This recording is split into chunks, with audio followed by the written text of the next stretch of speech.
Today, we're thrilled to welcome Noah Neiman, co-founder and creator of Rumble Boxing and CEO of FightStyle Consulting. Noah has revolutionized the fitness industry with innovative boxing-inspired group fitness classes, has expanded Rumble into a global brand. Noah, so great to see you, man. Thank you for having me. I need that entrance. It's like a Game of Thrones entrance. Every time I walk into a room, I wish you would announce me. Bring me everywhere and I'll just announce you. It'll be like when they announced Michael Jordan in 1989 with the Bulls, right? Okay, well, it's not blaspheme, first off, to kick off the interview. But I already like your energy because sometimes when I do these pods, they're like, the host, I'm like, how did you get a microphone? Your energy, like, do you even want to be here? So I feel like our energies are matching right now, which is great because mine's a medical diagnosis. Mine is from ADHD, but yours seems to be more natural. Me too. That's one thing we have in common. I'm sure we'll uncover many more things as this conversation unfolds. Well, thank you for having me. I appreciate it. Absolutely. So tell me about your background. You're an entrepreneur, and I love interviewing entrepreneurs in the podcast because it's completely unscripted. You don't have a PR team behind you telling you what to say. You are who you are, and that's exciting to me. When did you first become an entrepreneur, and how did you end up in the seat you're in today? Well, I don't even think that there was like a definitive moment where it happened. I mean, I always give the analogy. Have you ever seen the movie Slumdog Millionaire? Yeah, of course. So everything in my life, all the missteps, especially all the dark moments, actually led me to this kind of wild path that leads me to be sitting here right now. So I'll give you the brief version of it because I know you only said we have 25 minutes. Yeah, and I want to hear about some of the dark moments too, if you're willing to share. I'm an open book because guys don't go to therapy. We go on podcasts and we talk about our traumas.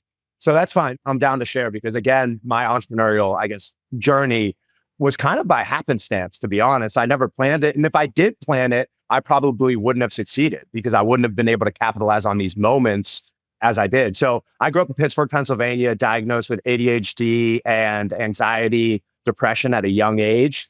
And I was overweight as a kid. I was one of those kids like t-shirt on in the pool. And I just always had a lot of emotional problems. So I got put on medicine. I had to go to these therapy sessions and they never worked for me. I just had this boundless energy. And I found, luckily, I'm going to date myself now. You might know this. You saying I'm old, Noah? I mean, we're getting up there, but listen, this is why we take care of ourselves because age is a relative thing.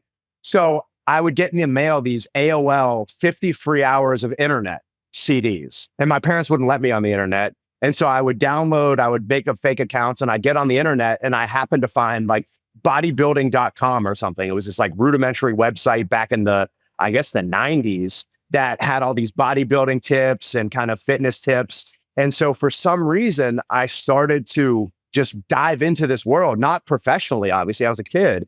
And I found out rather quickly that the more I took care of my physical body, the more my behavioral problems, the more my emotional problems, the more my spiritual problems seemed to be easier to control. They didn't go away, but I was just able to focus them. So fast forward through a ton of I got my degree in accounting.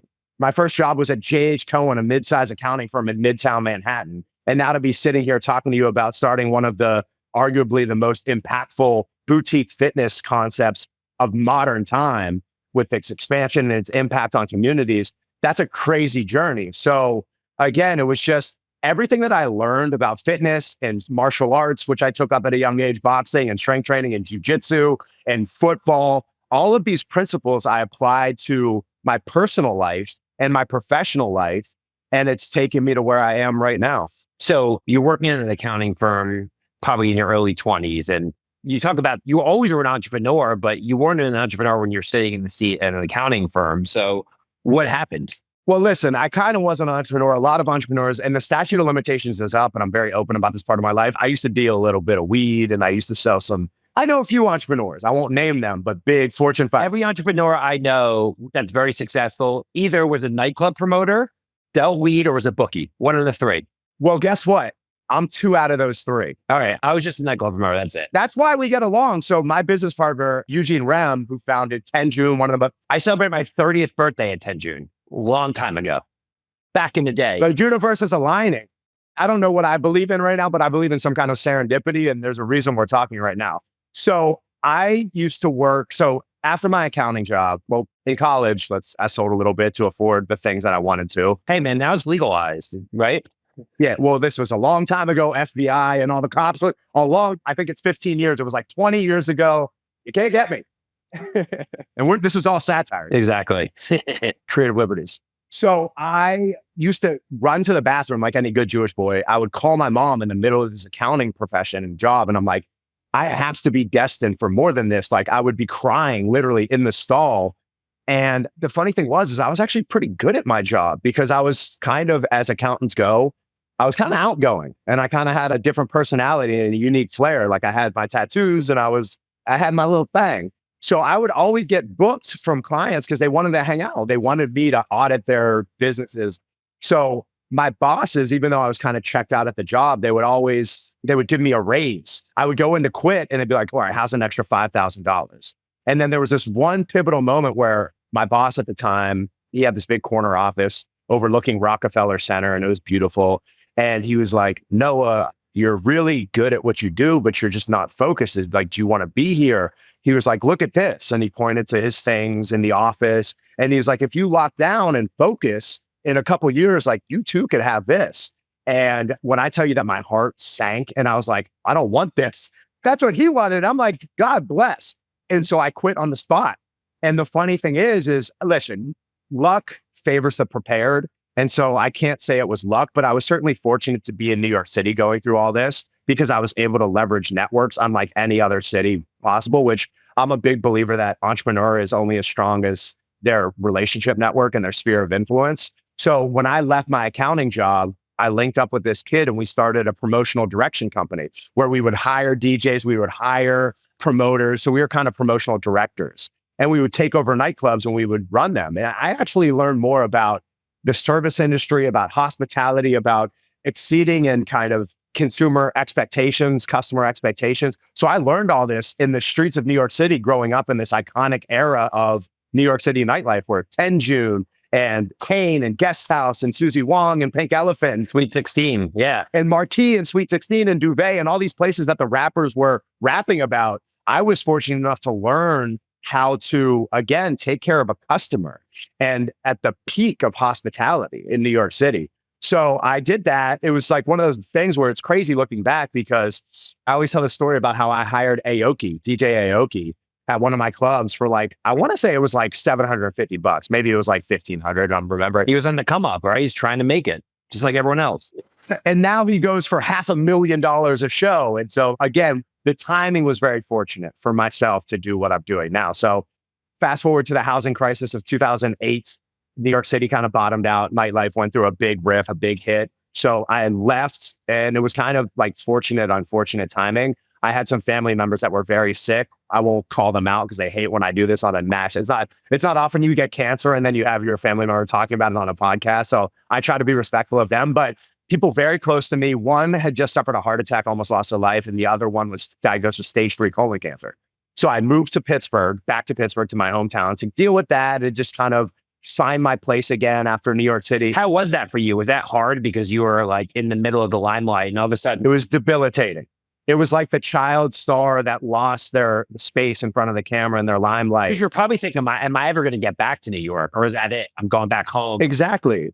I thought that, especially coming from that exciting time of my life. And then, listen, I love my family, but not only to just go back to your hometown, you feel like you're kind of, at least for me, regressing a little bit because I was building such a prominent name and I was having so much fun and I was meeting so many interesting people.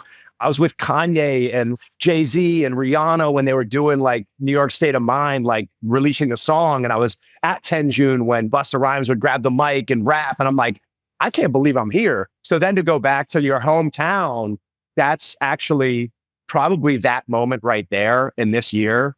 And this is very important for, I think, everyone to understand because I almost, at the end of that year, didn't make it out. I almost like literally died. And I'll give you the brief story of that.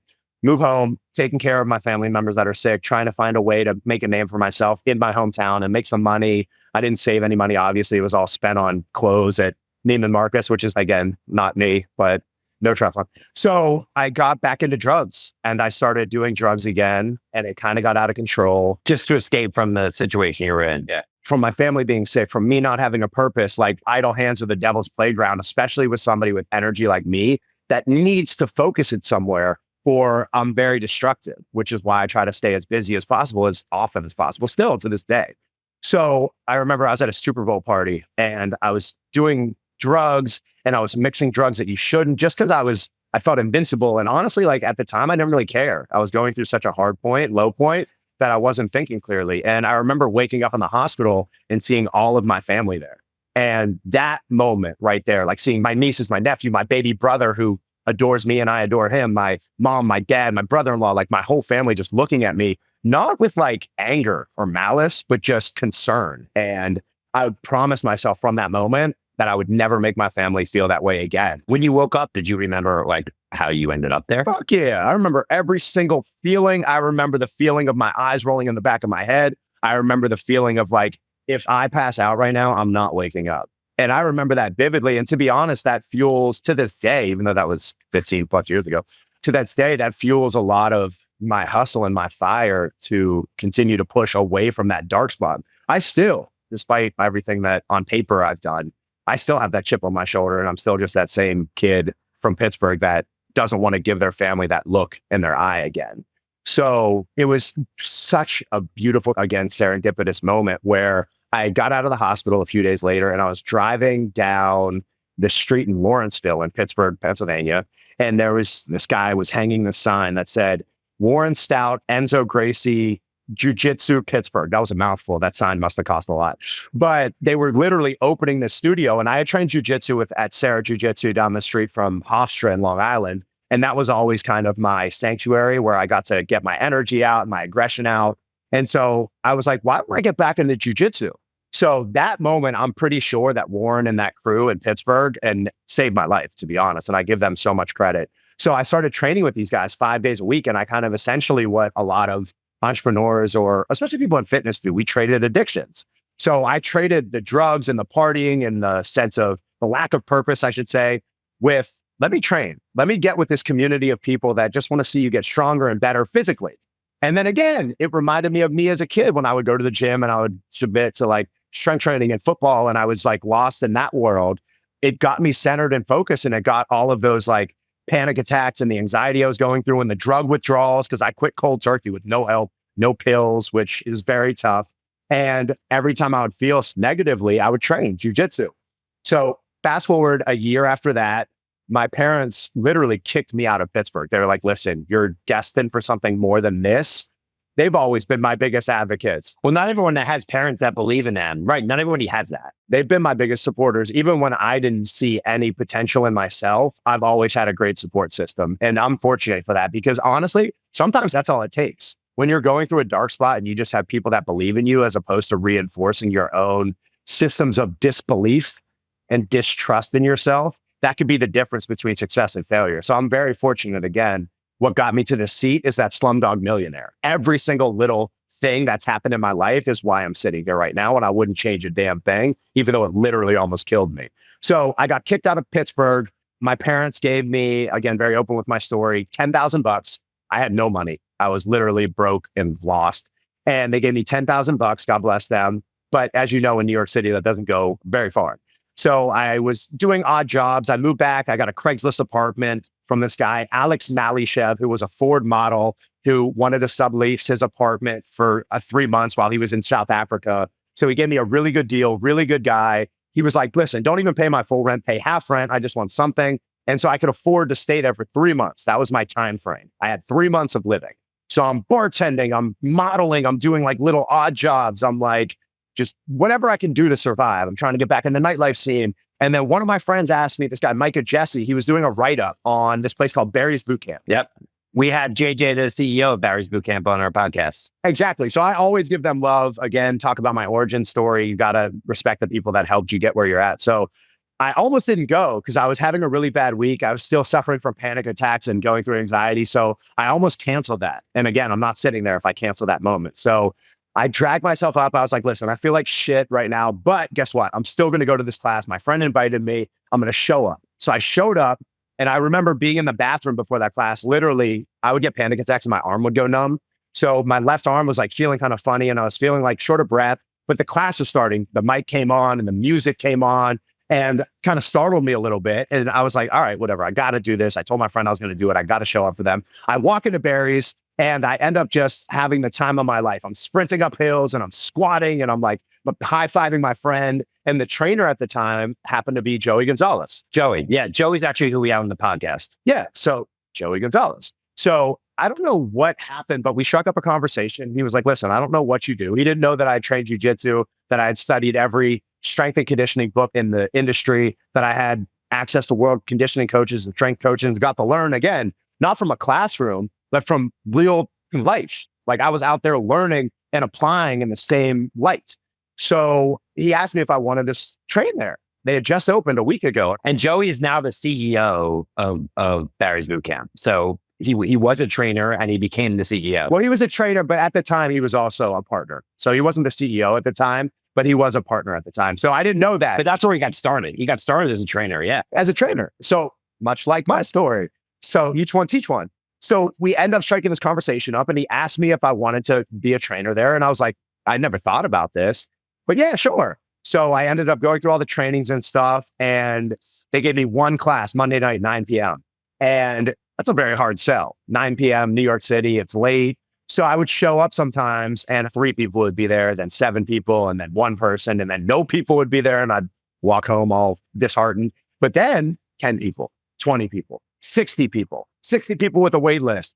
And it was because, again, that chip on my shoulder, I was like, listen, if I can focus for this hour of training people externally and not focus on the panic attacks I'm having, not focus on the shitty situation that I'm in, and not consistently reinforce how tough my life is right now. And I can just, for that hour, focus on, is the music dope? Is the experience awesome? Are the lights going? Am I motivating and galvanizing the room? Am I connecting with people so I'm authentically giving them this energy so that they can feed off of the community responded to that? And again, talk about luck, like to be in New York City and doing that is definitely a big advantage. So I was training producers and directors, and there was this guy, Michael Rourke, who I was training, who was the founder of Hudson Media Group. And he was doing this series for GQ about fitness. It was called Fighting Weight. It was short episodic content on little like 4-minute workouts you could do anywhere. And the host was Eric Valdez, I think a former soap opera star. And he was like, yo, your energy's so good. I know classical training. He was like, why don't you jump on camera for this GQ Gentleman's Quarterly opportunity? And I was like, yeah, I'm like, I'm a bum. Like, I don't know anything. I've never been trained. I don't know what I'm doing in front of the camera. Like, sure, if you want to put your reputation online. He's like, nah, just be yourself. You'll be great.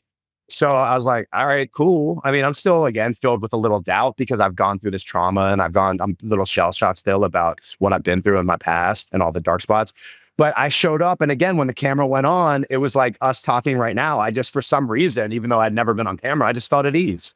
And so that GQ series led to media features and Vanity Fair and Harper's Bazaar and Times. And I'm getting opportunities. I got a show on Bravo and all of it, and a deal with Nike to host massive events for them. And I'm in the middle of Nike Town, New York City. What was it about you that you think opened up those opportunities? Is it your personality? I don't fucking know, man. I don't know. Well, I mean, I can tell. Well, I have my own thoughts. Well, I would rather hear them from you. Well, no, I can tell you come off as somebody who's comfortable in their own skin, who's authentic, who doesn't try to be anybody else but themselves. You also come off as somebody that's vulnerable, that doesn't kind of portray something. And I think those are the types of people that people want to work with and be friends with and be around. First off, thank you. There was a time when I tried to emulate what I thought I wanted to be, and I failed miserably, which is why I got into drugs and all of this. Of course, right. Everyone else is already taken, right? Exactly. Be yourself. And I think that I actually just did another pod that I think you touched on it at the end.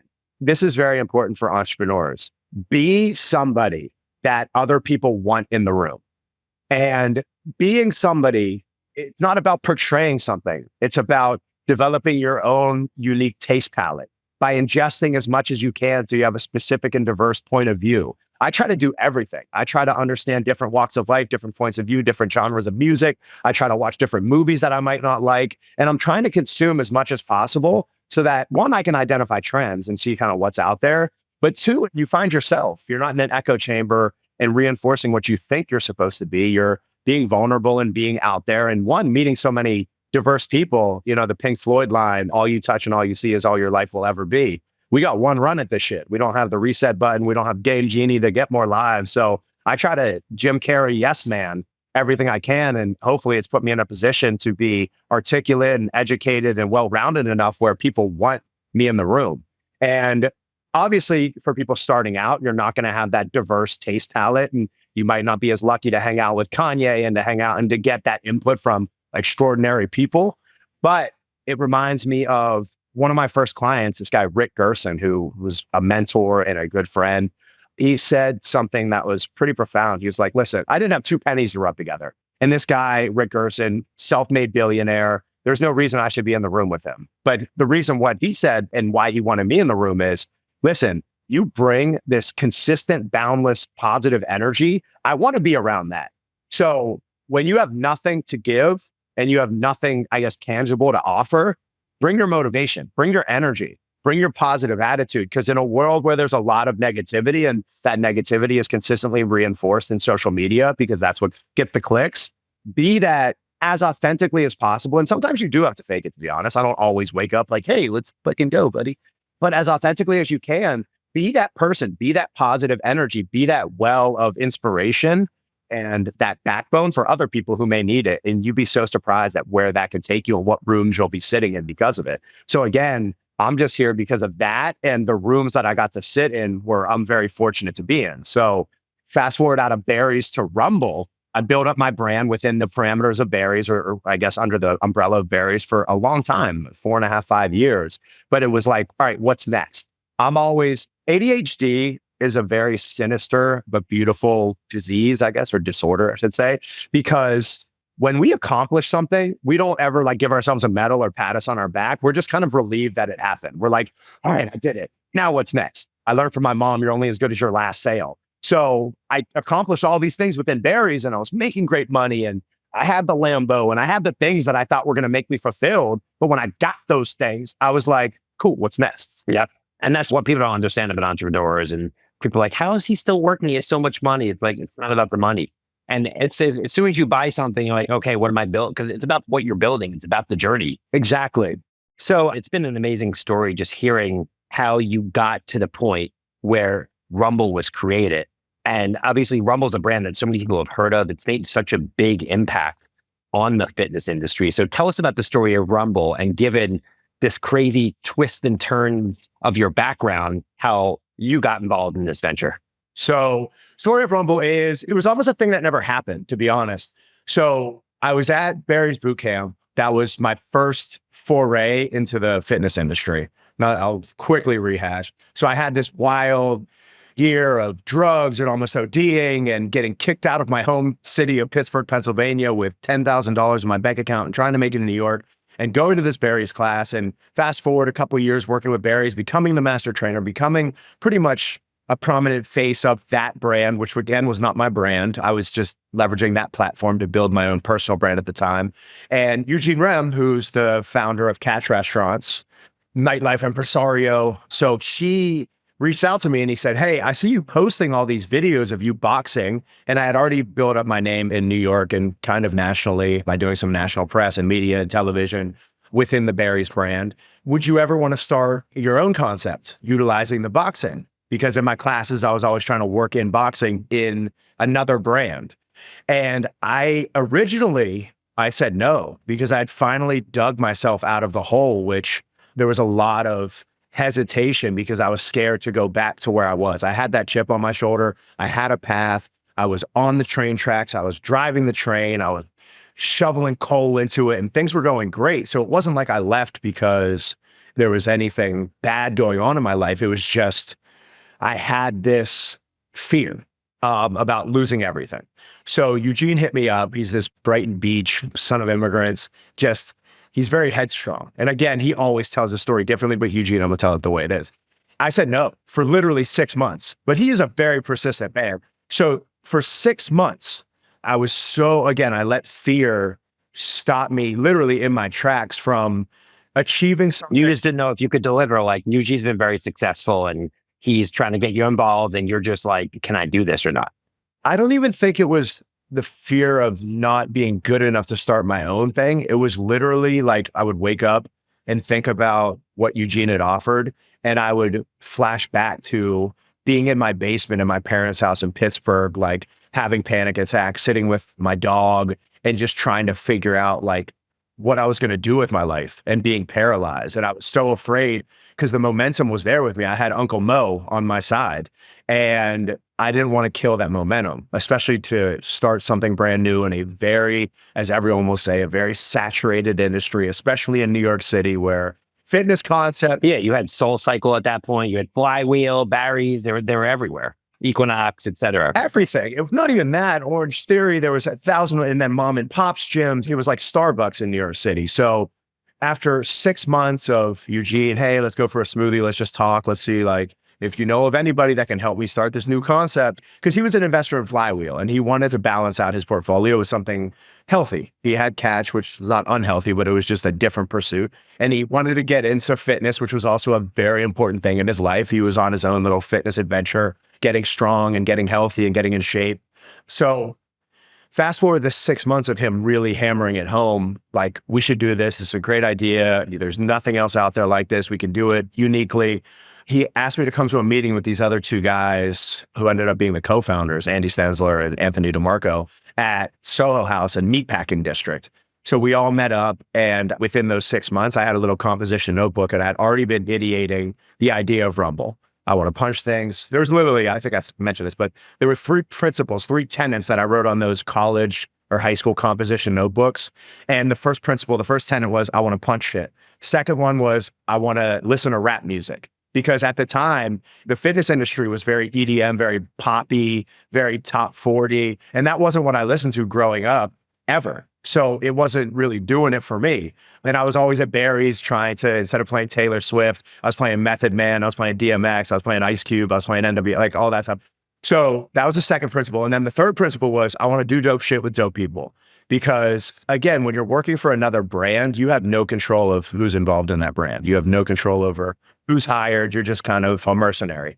So I wanted something that was literally, I just wanted to surround myself with like-minded people that were fun to be around. So I met these guys and they gave me an offer I couldn't refuse. So I don't have the cotton balls in my mouth like Brando, but they gave me this offer and financially, and I was looking at it coming from the little kid that had, minus $76. They gave you an offer to start the concept, like to say, we're going to fund it and you're going to be running it, basically? Essentially, they gave me a co-founder position, obviously. So I was right there with them. We had already, I think, almost been fully funded for the first location because they kind of proceeded as if I had already said yes, because Eugene, again, is very persistent. So he kind of, for the month prior, was like, all right, we got this kid. We got him locked. So he went out to investors and ended up getting pretty much fully funding the first location, the bricks and mortar.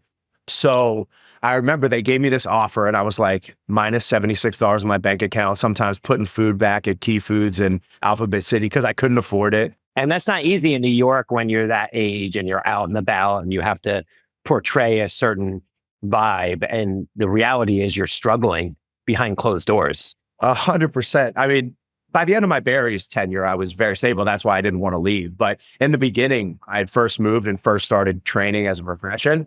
It was like credit card roulette. I would swipe that card and pray to God that it went through. And a lot of times it wouldn't. I would have to put back like the chicken and I'd keep the cottage cheese because I needed my protein.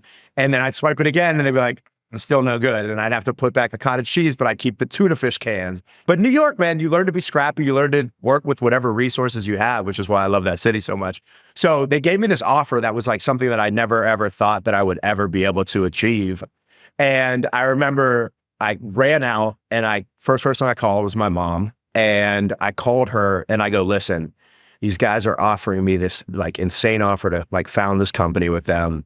I already know what we would do. I already know what it's going to look like. I already know exactly the presentation, exactly the execution. I'm scared though. I don't want to end up back in Pittsburgh, Pennsylvania in the basement, looking at my cell phone, praying to God that someone calls me to get me out of my situation. And she goes, most profound thing, and this is a very important moment as an entrepreneur that a lot of people just don't have the luxury of having, is support, family support. And she said, after listening to me, she goes, listen, no matter what you do, I'm going to be proud of you. And I was like, it's awesome. I got the little lip quiver. And I walked back in with the confidence of having the pride of my family behind me. and The Lion King. And I walked back in. You're playing with house money at that point, right? Yeah. And I'm like, you know what? I made my family proud after that moment when I woke up in the hospital and they were all looking at me very scared, very disappointed, and very just uncertain of what their son was going to become. And that was one of those moments where I was like, listen, no matter what happens, even if I take a risk and fall on my face, because it was risky. When I was leaving my job, I was talking to a principal at my old company, and he was kind enough to tell me that 9 out of 10 gyms fail. And I was like, all right, cool. So thanks, buddy.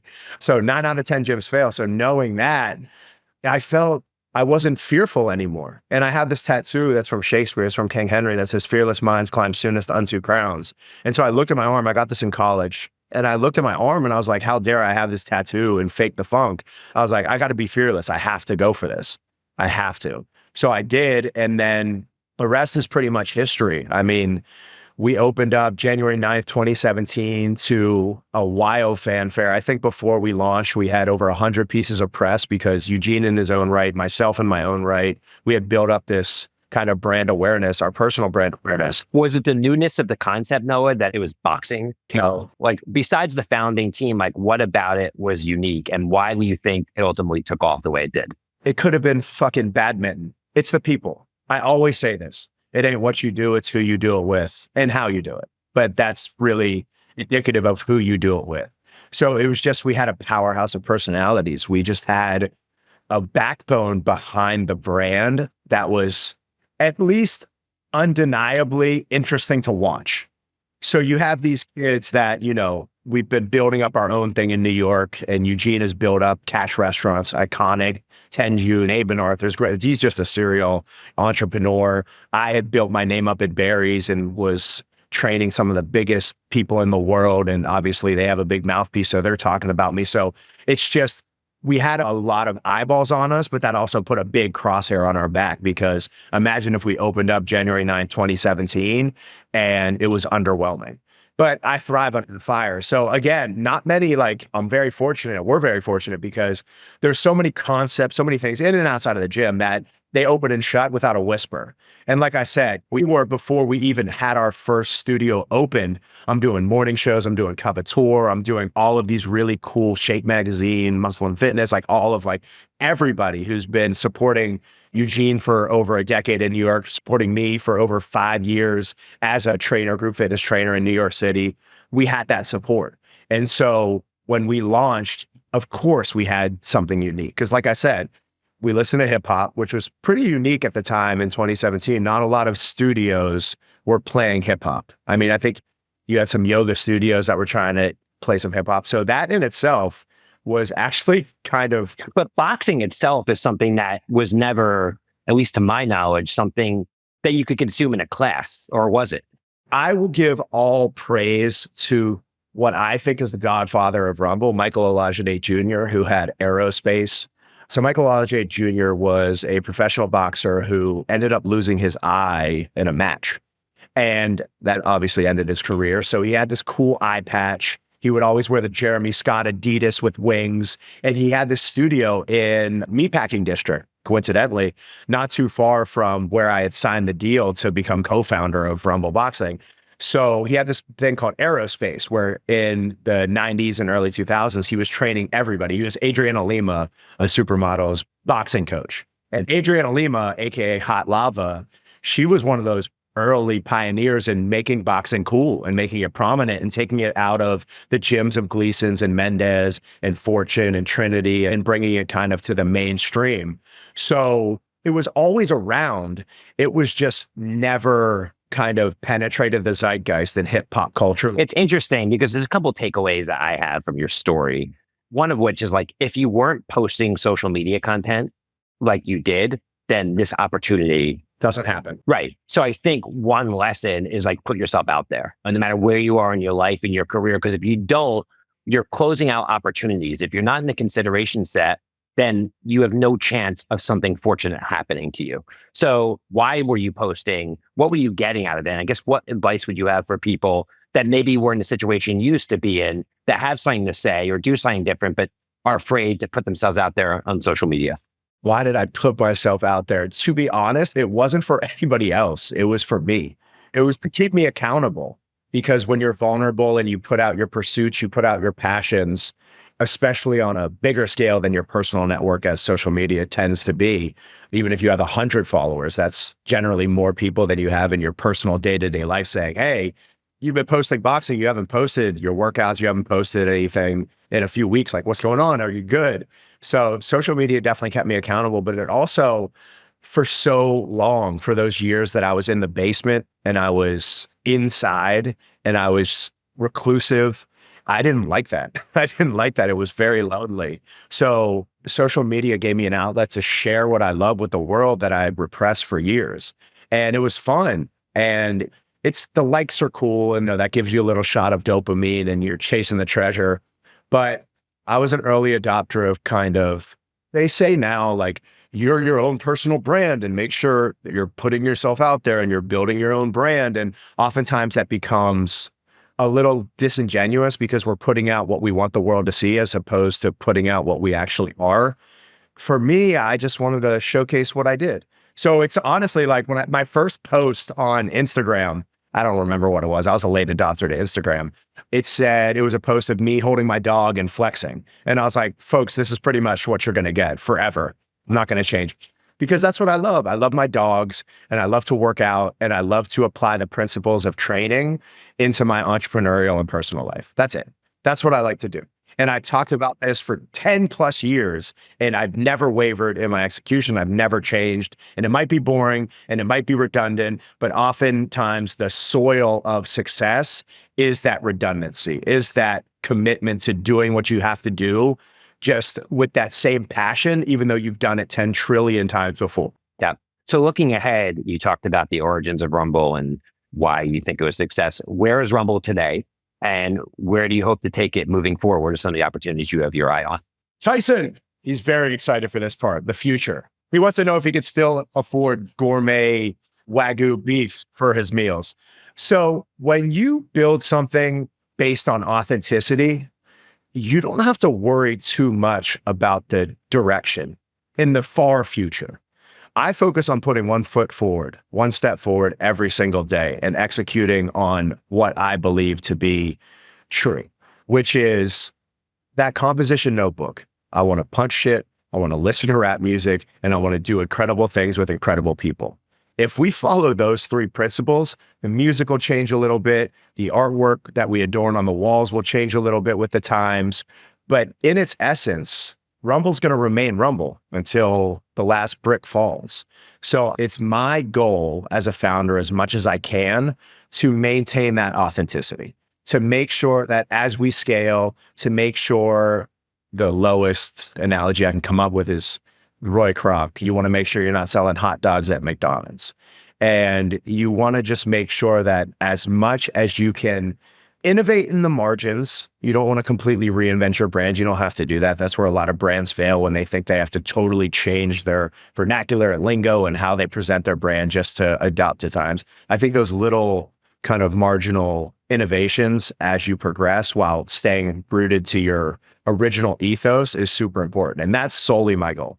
Solely my goal is to make sure that people are showing up, they're getting an incredible workout that's going to make them not just look better, but again, feel better. That was another differentiating factor where all these workouts in the early 2000s, late 90s and early 2000s, we're talking about, let's burn calories, let's look sexy, let's make sure we have summer bodies. We were just like, no, let's just feel fucking great. Let's develop something where you can literally tap into your visceral core desires to just throw your fists and fight or flight, where you can just fight and throw things and feel good and do it with great people. So my goal is, as we scale, we have like, I think 100 studios open now. We opened in Tokyo, Australia, from that one little January 9th, 2017 opening in Chelsea, with another 250 on the way, 250 licenses sold.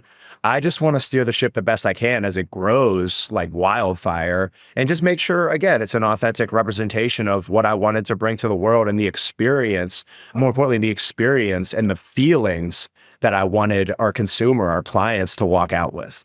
So that's really it. What an incredible story. So shifting gears here, Noah, as we wrap up, and it's been so inspiring to hear about your journey. As you look back on the whole story that we just went through, from the earliest days when you first got to New York to the dark days when you had to go back to Pittsburgh to where you are sitting today. What were some of the decisions that you think you made right along the way that set you up to be the success that you are? The best decision that I ever made was absolutely, without a doubt, doing what I had to do and not doing what I felt like doing. Because especially when you're dealing with, like, I have diagnosed medical conditions. I have ADHD. I probably still have it, but depression, anxiety, I curb it with what I do, with what I physically do with my life. But there were so many times when, again, even something as simple as like not wanting to post boxing, not wanting to be in, out. I remember when I was starting at Barry's, not wanting to show up because I was going through panic attacks and I had a bad week where I felt super depressed and dark and didn't want to be outside. And that's kind of the insidious thing about depression and anxiety, is all of the things that it takes to get yourself out of that hole goes against the natural order of depression. Because to get out of that depressive state, you should be doing your normal routines. You should be out there in the public. You should not be insulated just thinking about every problem, not holding your wrists like I used to do, feeling my heart start racing and getting so worked up that it was racing. I would try to stop and I would actually lose my mind trying to like calm myself, and it would actually make it worse. So every day, it's kind of like that Tyson approach. Like, being a champion is showing up every day and doing what you hate to do sometimes, but executing, performing like you love it. And that's not fake. That's not disingenuous. There's so many times where I don't want to do what I know that I have to do, but yet because I've trained that discipline for 10 years, and it's something you train and you have to consistently train it, I was able to, like you said, put myself out there, to consistently put myself out there, to consistently showcase my skills, my attributes to the world, and to become that person that people wanted in the room, wanted to be around, wanted to give their time, attention, effort, and energy and money, because I was consistent in myself and who I was and the energy that I brought forth, even on days where I didn't want to fucking be that person. So that's my biggest takeaway, is I learned the very hard way. So hopefully you don't have to learn that way and you can just take my word for it. Yeah, for sure. And with that, Noah, is there a kind of quote or mantra that you like to guide your life by, given everything we've talked about today? Of course. I have a gang of them. I can sit here. I got quotables for days, bars. But the biggest one, and I quote it pretty much almost every time I do a podcast or every time I talk in general, it's a Muhammad Ali quote that I always say. So if you've watched a few of my podcasts, I'm so sorry for the redundancy. But like I said, the soil of success is generally being redundant and being consistent and saying the same thing. So it's service to others is our rent for our room here on earth. And I'm trying to find a better quote. I can't find it, especially with what I do as my profession. Service to others is our rent for our room here on earth. When we focus on creating an environment to enrich others, and we use our skills to create a space for others to get stronger, healthier, happier, to feel safer in society, then we're probably going to be pretty well off. We're probably going to do all right. Because the flip side of that is when we create an environment that's only for ourselves and we're only trying to self-serve, even if we pretend in some clips or some encounters that it's for another person or for the greater good, people can sniff out that disingenuous kind of moral fiber, the fiber of a brand. So when you actually set up to create systems of service to other people, chances are, one, you're going to feel really good about yourself. I wake up every day really happy with what I've accomplished, not because of the things, not because of like what it's provided, but because I so many times get messages, I feel better. I got out of that depressive state that I know you were in because I went to Rumble, because I was able to walk into a space that was full of energy and life and vibrancy. And I got to work out all these demons and literally knuckle therapy, I call it. I got to have my daily knuckle therapy. That's incredible. And then hopefully, and more often than not, the profits, the revenues, the brand loyalty for your consumer is going to come from that. It all follows. It follows that. So Steve Jobs said the same thing. He said, focus on the product and not the profit. May he rest peace. Same thing. They're all saying the same thing. Well, I think a lot of people lack patience and they chase their money too soon and put everything else aside. And when you do that, you're always chasing the money. And I think when you go through the hard work that you've gone through, both personally and professionally, it's on the other side of that you really are able to achieve greatness, which is something that you're doing. So I want to thank you so much, Noah, for joining today and sticking with us through the technical issues. I cannot wait for our audience to hear about your journey, and I can't wait to meet in person. Thank you so much. So on behalf of Suzy and Adweek team, thanks again to the great and inspiring Noah Neiman, co-founder and creator of Rumble Boxing, for joining us today. Be sure to subscribe, rate, review the Speed of Culture podcast on your favorite podcast platform. Till next time, see you soon, everyone, and rumble along. Thanks again, man. The Speed of Culture is brought to you by Suzy as part of the Adweek Podcast Network and Acast Creator Network.